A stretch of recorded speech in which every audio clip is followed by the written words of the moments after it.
মাতৃভাষা মানে শুধু কিছু শব্দ নয়, মাতৃভাষায় মানুষের অনুভূতি আর আত্মপরিচয়ের প্রথম ঠিকানা। বাংলা আমাদের রাষ্ট্রভাষা হলেও পাহাড় আর সমতলের নৃগোষ্ঠীর সদস্যরা বছরের পর বছর তাদের মাতৃভাষা চর্চার অভাবে পড়েছেন নানা সংকটে। তবে জুলাই সনদ 2025-এ বাংলা ছাড়াও অন্যান্য মাতৃভাষাকে রাষ্ট্রীয় স্বীকৃতি দেওয়ার যে প্রস্তাব দেওয়া হয়েছে তা নতুন করে আশার আলো দেখাচ্ছে তাদের। বিস্তারিত জানব তুবাইশী বুশরার প্রতিবেদনে।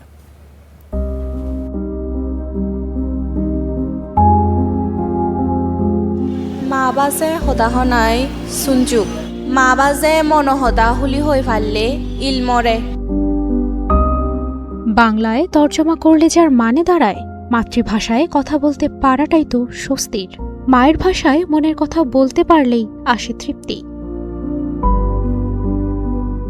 নাম তার কুর্নিকোভা চাকমা। পাহাড় আর আকাশের সাথে যার বেড়ে ওঠা, সমতল তার কাছে অনেকটাই অচেনা। কারণ আর কিছুই নয়, ভাষা।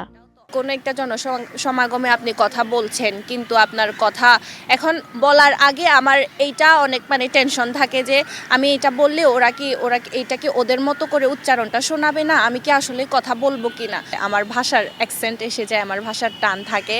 তো এইটা নিয়ে অনেক সময় দেখা যায় অনেকে হয়তো নেগেটিভলি একটা ক্রিটিসাইজ করেছে এরকম। ভাষা আন্দোলনের 7 দশক পেরিয়ে গেলেও সব ভাষা কি পেয়েছে সমান মর্যাদা? 56,000 বর্গ মাইল জুড়ে 18 কোটি মানুষের ভিড়ে এই সংখ্যাটাও নেহাত কম নয়, প্রায় 2%। আমাদের মূল ভাষা এরকম চর্চা করতে না করতে অনেক আমাদের যেগুলো গীতি আছে, ওগুলো সংস্কৃতি যেগুলো অনেকটা হারিয়ে যাওয়ার পথে।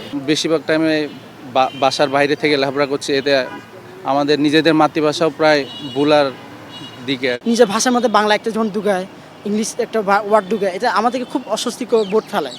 যেমন এটা আমাদের জন্য যেরকম অস্বস্তিকর, আমার গ্রামের মানুষের মধ্যে, আমার কমিউনিটির মানুষ তাদের মধ্যে খুব খারাপ দেখে।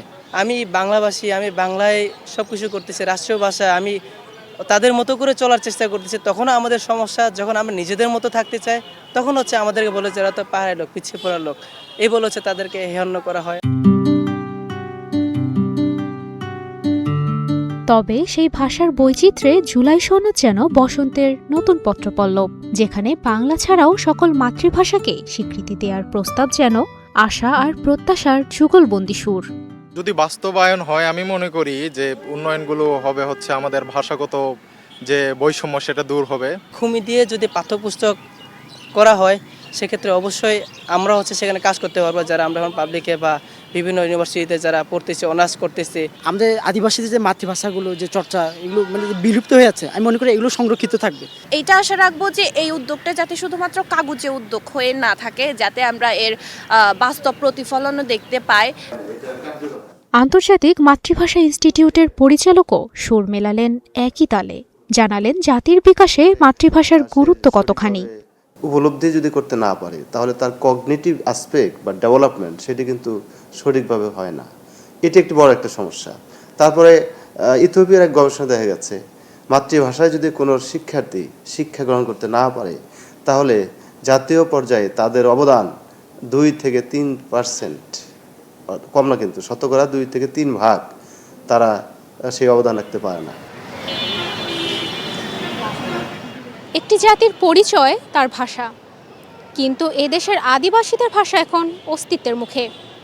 চাকমা, খুমি, বম, ব্রো কিংবা চাক, সকল মাতৃভাষার শব্দগুলোই এদেশের আকাশে উঠতে চায় সমান ডানায়। মাতৃভাষা মানে শিকড়, আর শিকড় যত গভীর হয় তত দৃঢ় হয় জাতিসত্তা। তুবাইশী বুশরা, স্টার নিউজ, ঢাকা।